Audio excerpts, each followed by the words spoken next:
ada aja kalian ini. Itu kan sebelum kedatangan Tuhan Yesus. Berarti ini biadab. Sebelum Yesus datang, ini Tuhan biadab. Karena manusia tidak hidup dalam kebenaran. Jadi sekarang manusia sudah hidup dalam kebenaran gitu. Kebenarannya mana di Kristen? Mana? Coba tunjukkan satu negara Kristen yang benar. Coba.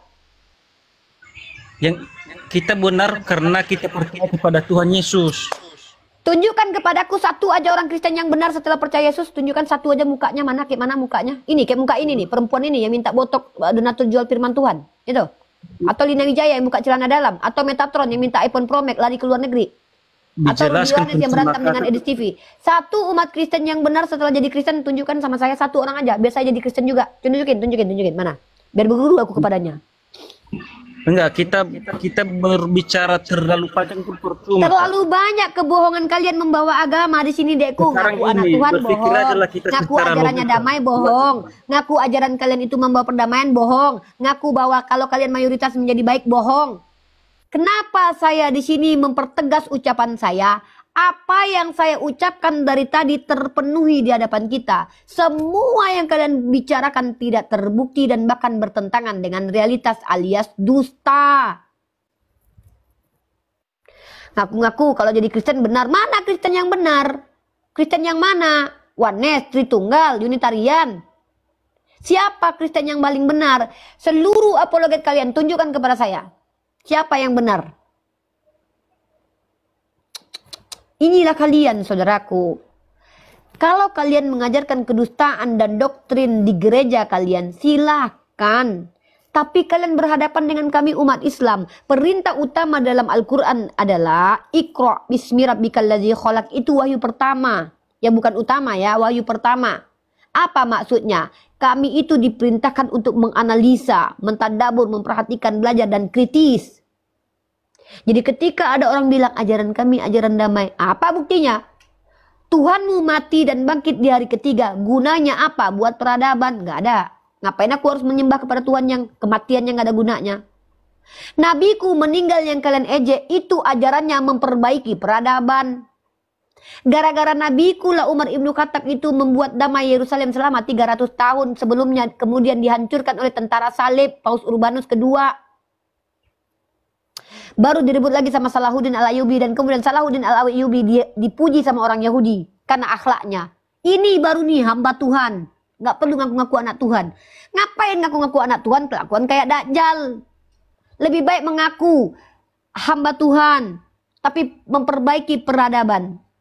Ini kelakuan kalian. Parah kali, itu bro, parah, serius.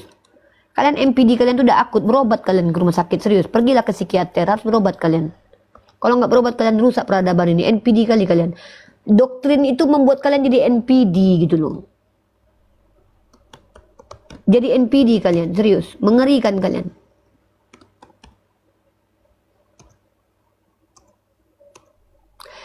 Luar biasa kalian ya, mengerikan.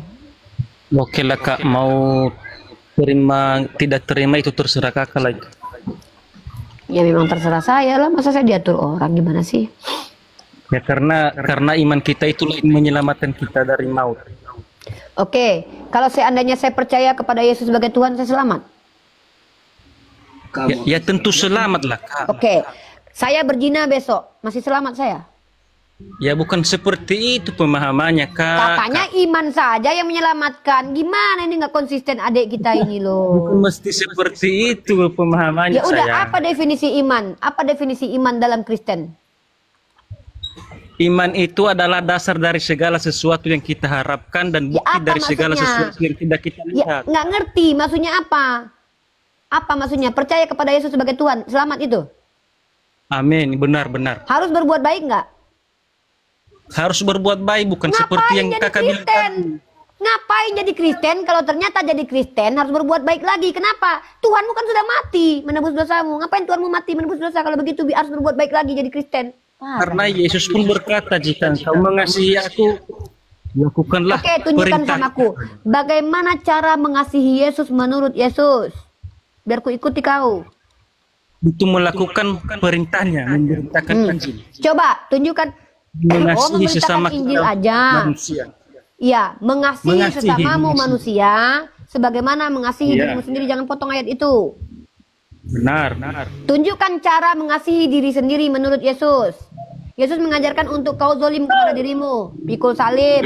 Ya, kalau kau budak kau harus patuh, tidak boleh melawan majikanmu walaupun dia bengis. Itu cara mengasihi diri sendiri. Berarti kau siksa orang lain seperti kau menyiksa dirimu, begitu?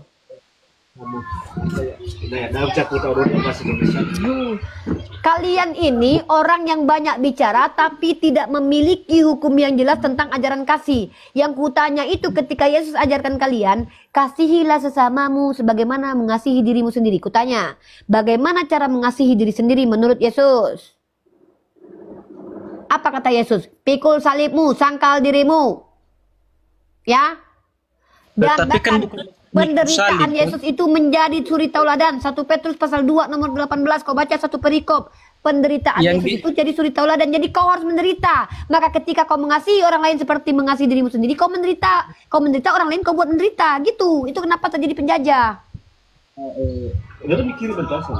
Kan pemahaman kakak kan seperti itu. Ya makanya saya tanya, bagaimana cara mengasihi diri sendiri menurut Yesus? Nih, kutunjukkan samamu. Ini aku baik loh. Saking baiknya aku kutunjukkan kau ayat kitab yang nggak kau pahami itu untuk menunjukkan sama kau bagaimana menurut Yesus berbuat baik kepada dirimu sendiri ini. Nih ya.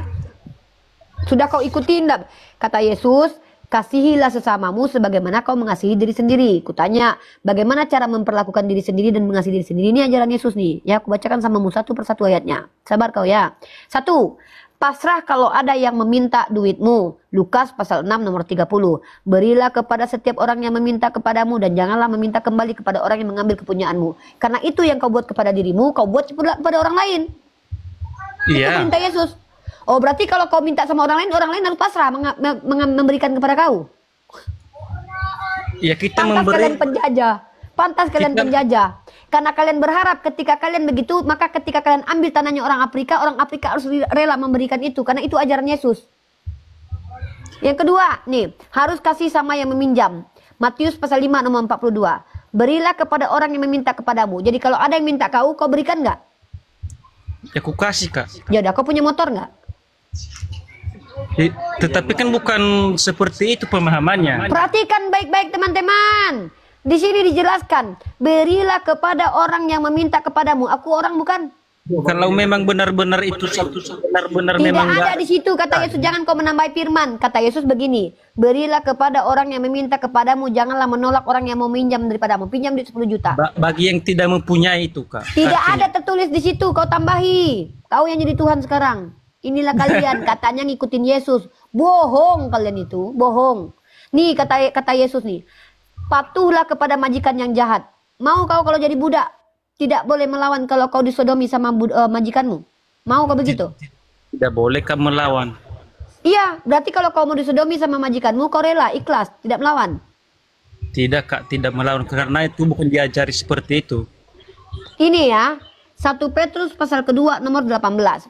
Hai kamu hamba-hamba, tunduklah dengan penuh ketakutan kepada Tuanmu, bukan saja kepada yang baik dan peramah, tapi juga kepada yang bengis. Kalau ibumu menjadi hambaku, kalau ibumu ku suruh perkodok sama orang lain, karena aku adalah majikan jahat, kau melawan nggak itu? Tidak boleh melawan, Kak. Tuh, kalau jadi Kristen itu, kalau melihat mama kita dianiaya, kita nggak boleh melawan, teman-teman. Itu tidak boleh. Ajaran Kristen menjadikan anak durhaka kepada orang tuanya. Ini ajarannya. Orang tua kita pun sekalian dihina. Kita tidak boleh membalasnya. Oke, kalau ada mamamu ditampar pipinya di depanmu, kau lawan nggak orang yang menampar mamamu? Iya, tidak boleh. Inilah ku bilang, mereka jadi psikopat kalau jadi Kristen. Kalau mamaknya ditampar, mereka mengikuti Yesus, tidak akan membela kemuliaan mamaknya. Mamaknya dibiarkan. Kenapa nggak boleh lawan? Itu kan urusan Tuhan nanti yang menghakimi dia. Ya makanya aku bilang, kan betul. Ya udah, sudah kalian tangkap kan orang Islam kan? Begini kalau jadi Kristen. Kalau jadi Kristen mengikuti ajaran apabila iya nggak apa-apa, masuk surga aja kalian nggak apa-apa. Mengikuti ajaran Yesus apabila ditampar pipi kiri kasih kanan, laki-laki ini kalau mamaknya kalian tampar depan dia, tenang saja kawan-kawan, dia tidak akan melawan, dia akan biarkan itu dia, itu betul. Makanya kalian gue bilang, dan itu pun cuman omon-omon. Coba kalian tampar mama depan dia, kalau nggak digorok kalian. Itu cuman omon-omon. Omon-omon doang, teman-teman. Sedangkan kita yang tidak mengganggu keluarganya saja, kita sudah dibikin babak belur. Rudi Yohanes saja sudah dibikin mau babak belur. Inilah ajaran omon-omon saja. Silakan kau coba praktekkan ya. Sherlock alamatmu, biar kami uji dulu ya. Tolong Sherlock alamatmu, kami pengen coba tampar mamamu. Kami pengen buktikan kau anak Tuhan. Silakan. Sherlock alamatmu, Daki. Teman-teman ya, Daki mengatakan kalau mamanya ditampar depan dia, dia tidak akan melawan. Dia akan diam. Tetapi kan kita berdoa untuk dia. Ya berdoa aja kok nanti kalau mamaku ditampar. Pas mamaku ditampar, Tuhan baik, Tuhan baik, Tuhan baik, tolong mama aku. Gitu aja kok nanti. Nah, karena gini, doakanlah musuh katanya kan. Iya, berarti kan betul kata Uni kan, Dek. Kalau mamamu ditampar sama orang yang tidak dikenal, kau tidak akan melawan, tapi kau berdoa. Ya Tuhan, mamaku ditampar. Tuhan baik, tolong selamatkan mamaku. Mamaku udah babak belur, kau berdoa. Mamaku udah babak belur kan Tuhan. Kau tengok mamaku lagi kan. Tampar sekali lagi. Ya Tuhan baik, Tuhan baik. Tengok mamamu ditampar sekali lagi. Tuhan baik. Gitu kan? Gitu kan yang akan terjadi kan? Tetapi kan ajarannya seperti itu. Tetapi kan kita nggak mungkin kita biarkan seperti itu, Kak. Berarti ajaranmu bertentangan dengan nalurimu. Karena nggak mungkin kau sanggup. Inilah bukti Karena ajaranmu kita nggak layak dipakai. Kita Makanya orang aku dunia. bilang, makanya ajaran kau nggak cocok di dunia. Ya karena kita tidak taat tentang seperti itu. Bukan karena tidak taat, karena ajaran kau nggak masuk akal. Bukan tidak taat, ajaran kau nggak rasional, nggak masuk akal, nggak ada ini menyentuh hati titik paling dalam. Mana mungkin ada orang ditampar mamanya diam aja, orang gila itu. Tapi itu yang diajarkan Tuhanmu. Ajarannya seperti itu, cuman kita nggak. Makanya aku bilang, ajaran kalian itu di hadapan ajaran Islam dikatakan ajaran bodoh. Kenapa? Diajarkan untuk membiarkan mama Mukarol ditampar. Karena dalilnya apabila ditampar pipi kiri, kasih kanan. Itu ku bilang, ajaran ini di hadapan ajaran umat Islam adalah ajaran bodoh. Ajaran gila. Karena diperintahkan anak-anak untuk membiarkan mamanya ditabok. Kemudian baru kau sadari itu, lalu kau bilang tak mungkin aku ikuti, yang memang nggak mungkin. Nggak mungkin kau ikuti, karena ajaran ini nggak masuk akal, nggak rasional, makanya kau menentang. Buktinya kau tentang, lalu kau ngaku-ngaku aku nggak kuat dengan ajaran itu. Memang nggak ada yang bisa menjalankan ajaran ini kecuali orang gila. Kita mamanya berbuat ditampar, mamanya ditampar. Aduh, turun aku Nandar. Aku ganti akun dulu Nandar. Kita berbuat jahat itu kan apa ajaran baik itu, Kak?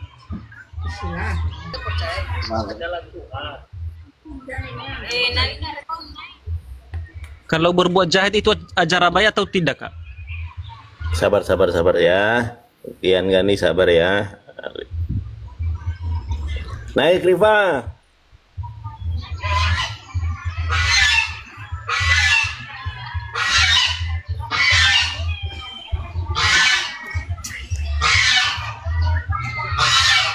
Seandainya saja ku bisa menghentikan waktu, bila putri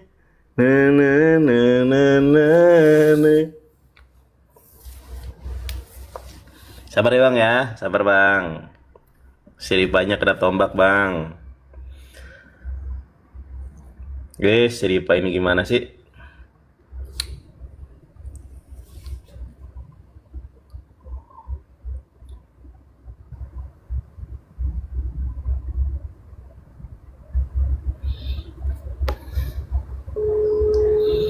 Putri, jangan menangis. Hapus air mata di wajah janjimu. Putri, seandainya saya ku bisa menghentikan waktu.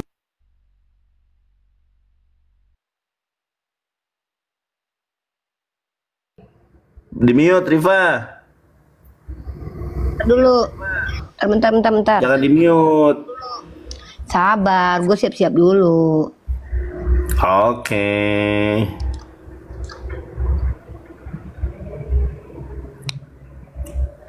Sabar ya. Putri, seandai mamamu ditampar hapus orang, air jangan kau melang. Diam dulu, gue nyanyi dulu buat di si Gandhi ya. wajah cantikku. Putri, kalau mamamu digebukin orang, jangan kau melawan. Putri, pikulah sali. Ayo. Fokus itu dia tadi lagi nanya tuh. Pipi kiri, kasih yang kanan. Jika mamamu ditampar orang, janganlah melawan. Itu tidak baik. Jika Tuhanmu aduh sakit tenggorokan aku dah, capek. Jika silakan ya Gandhi iya Gandhi, Bunda masih ada di sini Gandhi. Gimana anak Bunda? Sudah siap ditampar mamanya untuk diam saja nanti Gandhi? Iya, kita membalas contohnya. Apakah itu ajaran kasih, ajaran kebenaran, bukan? Beda Gandhi. Membalas kejahatan dengan melawan orang jahat itu beda. Contoh, pernah mendengarkan lagu ini nggak? 17 Agustus tahun 45, itulah hari kemerdekaan kita. Tanggal 17 Agustus bukan memperingati hari pahlawan nasional membalas kejahatan dengan kejahatan. Tapi tanggal 17 Agustus itu adalah hari di mana pahlawan nasional melawan kejahatan Gandhi. Jadi melawan kejahatan dengan melakukan kejahatan baru karena dijahati itu berbeda Gandhi. Contoh, membela kejahatan artinya membiarkan kejahatan, itu ajaranmu.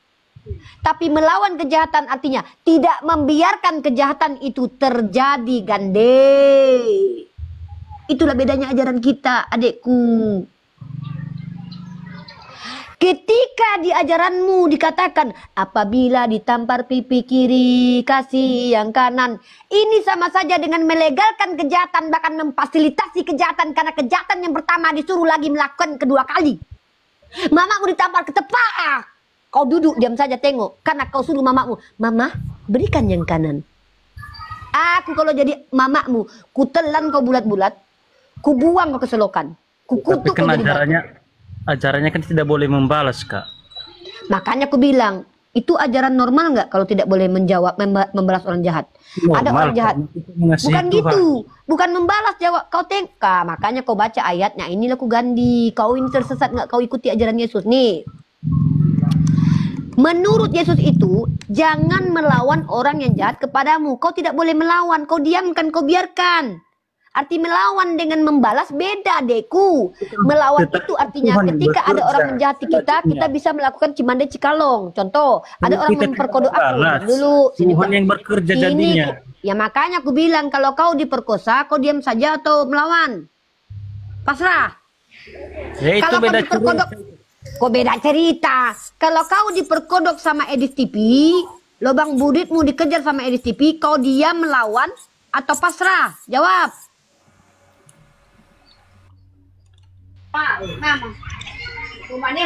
Terdiam karena menikmati kawan-kawan.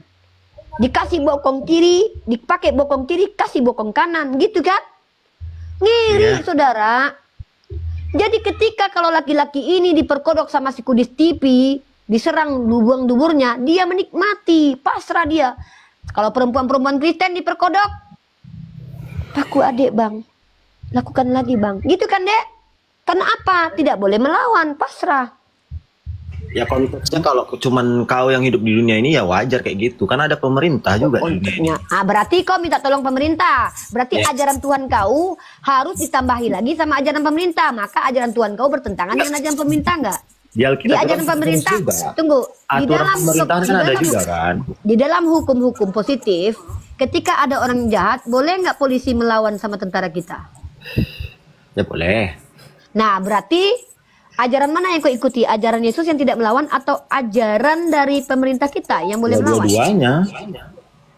Mana bisa mengikuti ajaran yang kontradiksi. Yang satu tidak boleh melawan, yang satu boleh melawan. Mana bisa kau ikuti itu? Kau jangan kau pikir Kan satu kita adalah disuruh tiga, tiga di adalah satu Alkitab di itu sini. disuruh juga patuhi juga. Di dalam kitab. Makanya berarti kontradiksi Patuhin ajaranmu. aturan pemerintah juga. Yang menyuruh mengikuti aturan pemerintah siapa? Yesus atau Paulus? Apa? Ya Mana, jelas coba dari Tuhan tunjukkan. Yesus. Coba tunjukin dalilnya. Berarti Yesus ini kontradiksi, guys. Enggak. Kalau Paulus mau menulis seperti itu atau menyurat seperti itu, berarti kan itu dari Roh Kudus. Yang saya Dan tanya berarti itu dari mana Yesus ajaran juga. Yesus. Saya nggak tanya kenapa Paulus menulis begitu. Iya. Baru kau jauh karena. Yang saya tanya mana perintah Yesus, patuhlah kepada pemerintah akan segala sesuatu. Mana? Yang Biar aku ditulis tahu. Paulus juga. Itu Sama ajaran juga. Paulus, itu ajaran Yesus. Iya.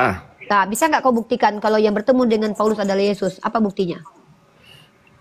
Yang ada di Alkitab itu juga yang dituliskan Paulus kalau dia ketemu sama Roh Kudus. Itu pengakuan Paulus. Buktinya apa? Karena Yesus berkata, kalau Ya dia udah, juga, sekarang gini, maka sekarang nanti gini, kalau ada sekarang yang gini. maaf, diam Dipa, dulu. sekarang Kenapa gini. kau potong aku Buktikan ngomong? juga kalau Kenapa Muhammad ketika itu Oke, aku enggak, buktikan buktikan Nabi juga Muhammad adalah itu nabi. ketemu sama Iya, sama Allah. buktikan. Ya bukti, Tenang mana aja, buktinya? aku buktikan. Mana buktinya? Ya, aku yang buktikan. Ya mana bukti Dengarkan baik. fisiknya? Mana bukti Cak, fisiknya? Kenapa kau ngulang-ngulang?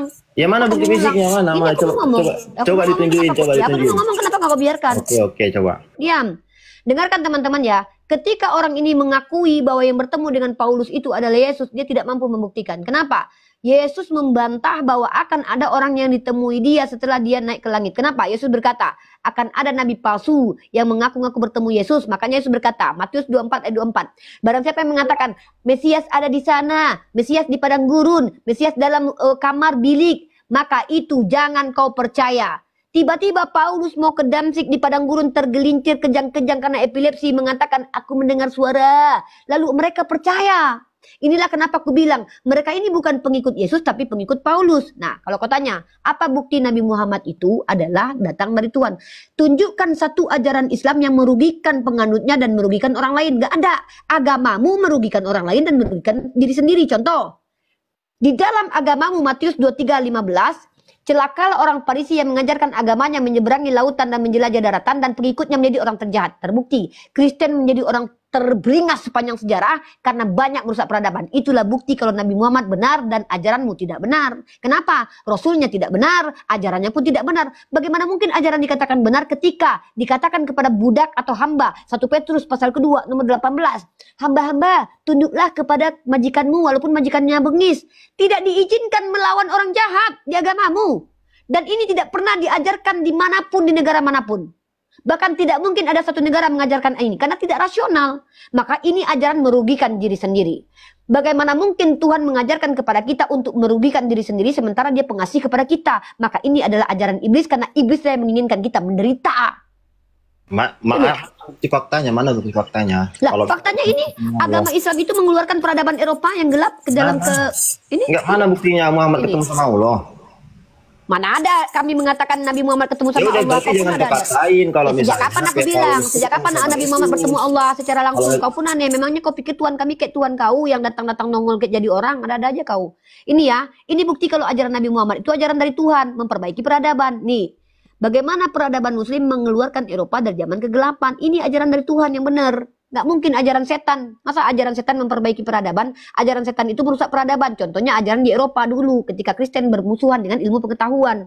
Kolek peradaban, baru ajaran setan. Kalau kita klasifikasikan ajaran setan itu merusak peradaban. Gitu loh. Sekarang udah nyata buktinya di dunia Apa? ini buat rusuh Islam kan, bukan Kristen. Mana tunjukkan Itu aja. peristiwa yang dibuat rusuh oleh orang Islam. Mari kita bahas pakai data. Aku tunjuk pakai data, aku pakai data ya. Nih. Yang paling dekat aja sekarang di Nigeria itu apa yang terjadi? Ya apa yang terjadi di Nigeria? Coba jelaskan mana datanya. Coba. Pembantaian kan, bukan Ya Kristen? coba kau tunjukkan datanya. Coba kau tunjukkan data. Kita bisa lihat semua kan di berita. Kau tunjukkan data, jangan kita aja kau bilang. Tunjukkan data. HP itu cuma satu yang ini lagi Tunjukkan dicas data. lagi. Mau sampai ini kalau kau mau tahu bagaimana kejahatan agamamu, aku pakai ajaran nih. Bagaimana busuknya ajaranmu ini. Nah, Ini kena peringatan 2 kali nih. udah matikan aja dulu Nandar. Kita tunjukkan Ya. kebobrokan ajaran Kristen ya. Matikan dulu. Naik lagi brother ya.